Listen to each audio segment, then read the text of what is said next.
বিসমিল্লাহির রহমানির রহিম। সমবেত সুধীবৃন্দ, নেতৃবৃন্দ এবং দলের কর্মীবৃন্দ, আসসালামু আলাইকুম ওয়া রাহমাতুল্লাহি ওয়া বারাকাতুহু। আমি অত্যন্ত আনন্দিত এবং গর্বিত যে আমি এতদিন পরে আসার পরেও আপনারা আমাকে স্মরণে রেখেছেন। সেজন্য আমি আল্লাহ তাআলা রাব্বুল আলামিনের কাছে শুকরগুজার করি, আলহামদুলিল্লাহ। এটা আমাকে বিদেশে অনেক বন্ধু বান্ধব যারা বাংলাদেশে আসে, আমার সহকর্মী বিশ্ব ব্যাংকে যারা ছিল এবং অন্যান্য বাংলাদেশি যারা বাংলাদেশে আসে, তারা ফেরত যাওয়ার পর আমাকে বলে যে আপনি 5 বছর মন্ত্রী ছিলেন, এতদিন আগে ছিলেন, এক যুগ পেরিয়ে গেছে, তবু মানুষ কেন আপনার কথা বলে? আমি তখন বললাম যেটা আল্লাহর রহমত। আমি নিজের আয় লাভের জন্য আমি রাজনীতিতে আসি নাই। আমি যে সময় বিশ্ব ব্যাংক থেকে ইস্তফা দিই এখানে আসার জন্য, তখন কর্তৃপক্ষ বলেছিল তুমি অনেক সিনিয়র কর্মকর্তা, তুমি ছুটি নিয়ে যাও, যতদিনে ছুটি চাও। তখন আমি বলেছিলাম আমি যাচ্ছি আমার এলাকার মানুষের জন্য, দেশের মানুষের জন্য। 2 নৌকাতে আমি কোনো সময় পা দিইনি এবং আমি সেটা বজায় রেখেছি।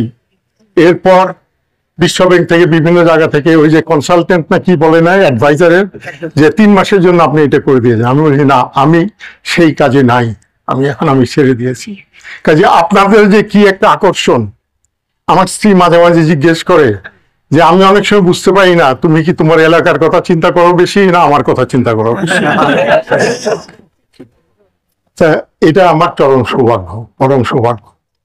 এবং আমি যারা আমার সহকর্মী ছিল, দলীয় হোক দলের বাইরে হোক, তাদের যে সহযোগিতা তখন পেয়েছি সেটা অনন্য, সাধারণ। আমার অনেক সহকর্মীরা বলতো যে এলাকাতে গেলে তো এই খোঁজা মারে, ও অমুক খোঁজা মারে, ইত্যাদি ইত্যাদি করে। তো সেই হিসাবে আমি আশা করি এবং মনে করি আমি সেগুলোর ঊর্ধ্বে ছিলাম। কেননা আমি কোনো ব্যক্তি বিশেষের বিরুদ্ধে এলাকায় কোনো কিছু করিনি, এলাকার উন্নয়নের জন্য কাজ করেছি। অনেকে অনেক রকম কথা বলেছে, আমি শুধু বলেছি যে এলাকার যারা ভালো মন্দ করবে সেইটাই আমি করব। এবং এর জন্য আমার অনেক শত্রুও হয়েছিল বিভিন্ন জায়গাতে। তাহলে এখন আমি অসুস্থ ছিলাম কিছুদিন, এখন আসতে পেরেছি। এবং বিশ্বাস করেন আমি এখানে আসার আগের দিন যে অবস্থা ছিল আমার মানসিক শারীরিক, তার চেয়ে 1000 গুণ বেশি আমি এই যে টুটুল সেটা সাক্ষী থাকবে। প্রথম দিন যে সময় আসি আমার কি ধরনের অবস্থা ছিল, গতকালকে এলাকায় ছিল, এখানে এলাম আজকে।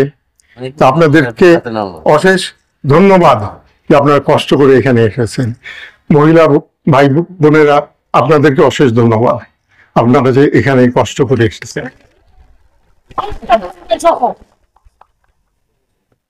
আগামীতে নির্বাচন কি হবে আমি জানি না, আপনারা জানেন ভালো বেশি। অনেকে বলে যে আমি এই সুযোগ বুঝে এসেছি যাতে আমি নির্বাচন করতে পারি, এই চিন্তা আমার মনে নেই।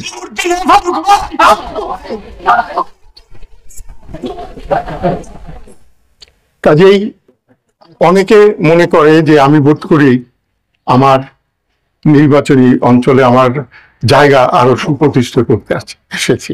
তা আপনাদের আমি হলফ করে বলতে পারি সেটা আমার উদ্দেশ্য না। আমি আসতে পারতাম না আগে বাংলাদেশে, এটা আগের সরকারের বদান্যতা আমাকে কত রকমের চার্জ দিয়েছে। আমি মানুষ খুন করেছি, এইটা করেছি সেইটা করেছি, কিন্তু কোন উকিল ব্যারিস্টার সেই মামলা নিতে রাজি হয় নাই, কেউ রাজি হয়নি। বিদেশিরা আমাকে বলতো যে তুমি চলে আসো। তো অতঃপর আমি এক পর্যায়ে চিন্তা করলাম যে আমি চলে যাব। প্রথম দিন আমি প্লেনে উঠলাম, পরে আমাকে তারা নামিয়ে দিল। প্লেন ছাড়ার আগে শুনলাম যে ওনাদের পক্ষ থেকে কোথা থেকে ফোন এসেছে, আমাকে প্লেন থেকে নামিয়ে দিল। তারপরে কোন ভাবে হলো, তারপরের দিন আমি আবার প্লেনে উঠে দেশে গেলাম। কিন্তু এই যতদিন আমি দেশে ছিলাম সেখানে তো আমার নাতি নাতকর, আমার ভাই বোনেরা সবাই, আমি এখানে থাকি, কিন্তু একটি দিনও আমি এলাকার কথা ভুলিনি সেখানে। এবং আমার স্ত্রী বলতেন সবসময় যে তুমি কবে যাও না যাও তার কোনো চিন্তা নাই, তুমি সবসময় ওই কথাই বলো। আমি বললাম যে এটা আমার রক্তের শিরায় শিরায় আমার এলাকার লোক, এবং সেইটা অত্যন্ত পছন্দ করে আমি বলছি, সেই চিন্তার বাইরে আমার কোনো চিন্তা কোনো সময়। এখন যে আমি আসছি আপনারা আবার আমাকে এমপি করবেন না কি করবেন, আমার মনে একদম কাজ করে না, সেই কাজ করে না। এই যে আপনাদের সাথে মিলতে পারছি, আমার যারা করিমগঞ্জের যারা ওনারাও ইয়ে দিবেন, আমি কোনো রাজনৈতিক অনুষ্ঠানে এখানে যাইনি, আমি আপনাদের সাথে মিলতে এসেছি। বাকি জীবন আপনাদের সাথেই কাটাবো ইনশাল্লাহ। ইনশাল্লাহ যদি আর কোনো শেখ হাসিনা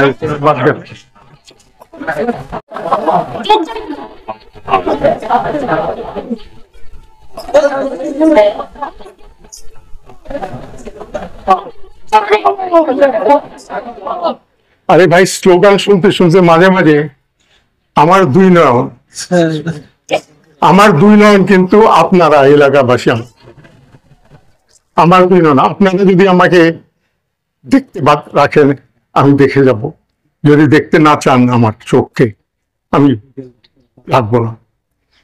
আমি রাজনীতিতে এসেছিলাম যখন, তখন অনেক বড় চাকরি করতাম, অনেকে বলতো, আগেও বলেছি আপনাদেরকে, কিন্তু সেটা আমি ছেড়ে এসেছিলাম। যে আমার বাবা সবসময় বলতেন যে বিদেশে যত চাকরি করো, রোজগার করো, জীবনের শেষ বয়সটা দেশের জন্য কিছু করার চেষ্টা করো। এবং তার ইচ্ছাতে, আমার মায়ের ইচ্ছাতে এবং আল্লাহর রহমতের কারণে আমি ফিরে আসতে পেরেছিলাম। এবং অনেকেই অবাক হয়েছিল যে এই লোকটা এতদিন পরে আসলো কিন্তু নির্বাচনে জিতে গেল, তারপরে শুধু জিতেই নাই, মন্ত্রীও হয়ে গেল। তো এটা তো আমি বলতাম যে ভাই আমার তো দোষ নাই এটাতে, কোনো আমি কিন্তু তোর বিরোধ করি নাই, সুপারিশও করি নাই। যেদিন নির্বাচনের রেজাল্ট আউট, আপনারা জানেন আমার একটা ক্যান্সার লুট হয়ে গেছিল, তারপরের দিন একটু দেরি হলো রেজাল্টে। সেই ভোট হওয়ার পর আমি দুপুরে এসে ঘুমাচ্ছি, তখন আমার স্ত্রী এসে জাগালো, বললো আকবর আলী খান, তখন ছিল ক্যাবিনেট সেক্রেটারি এক ভদ্রলোক, যে উনি ফোন করেছে। যে কেন ফোনটা আমি ধরলাম, তো সে আমার ক্লাস ফ্রেন্ডেরও ছোট ছিল, সবসময় ফারুক ভাই ডাকতো। তো বলতেছে স্যার আমি আকবর আলী বলছি, আমি আকবর আলী বলছি। তা আমি বললাম আকবর আলী তুমি স্যার বলছো কেন আমাকে, তুমি তো আমার জুনিয়র ছিলে ইউনিভার্সিটিতে। এবং বলে যে স্যার আপনি আজকে শপথ নিতে আসবেন। আমি বললাম শপথ নিতে কাল, একটু আগে তো আমার সংসদের সদস্যের শপথ হয়ে গেছে। বললেন না স্যার, মন্ত্রী হওয়ার জন্য শপথ নিবে। কোন লোক আমাকে বলেনি আগে, আমি দেশে আসার আগে, যে আপনাকে মন্ত্রী করবো। এটা একটা অবাক জিনিস হিসাবে আসলো যে আপনাকে মন্ত্রী করে। তা বললে আমাকে তো কেউ জিজ্ঞেস করে নাই। তখন তো আমার বিদেশি মেজাজ, যে মন্ত্রী করতে হইলে জিজ্ঞেস করে তুমি হবা কিনা। তো বলে যে স্যার এটা তো জানি না আমার। আমি কোন কোন পোর্টফোলিও দিছে, কোন কোন কোন ডিপার্টমেন্টে। বলে যে স্যার এত কথা বলতে পারবো না, আর অনেকে বলতে পারবো, আপনি কালকে 4টার সময় বঙ্গভবনে চলে আসেন। এইভাবে আমার মন্ত্রিত্বের জীবন শুরু হয়। টুটুল শুরু দেখতেই ছিল নির্বাচনের সময়, তারপরে টুটুল এগুলা সব দেখেছে, ইয়ে করেছে, আমার সাথে বিরোধিতা করেছে সময় সময়, তাদের আমি কোনো ক্ষতি সাধন করার চেষ্টা করি। আপনারা আল্লাহর কাছে দোয়া করবেন যেন ভবিষ্যতে আমি এমপি মন্ত্রী হওয়ার শখ আমার নাই, ওগুলোর জন্য আসি না। যে কোনো উপায়ে আপনারা আমাকে সাহায্য করবেন, এলাকার মানুষের জন্য যদি কিছু করতে পারি, সেটাই আমার সবচেয়ে বড় লক্ষ্য। সেটা আল্লাহ হাফেজ। বাংলাদেশ জিন্দাবাদ, বাংলাদেশ জাতীয়তাবাদী দল জিন্দাবাদ।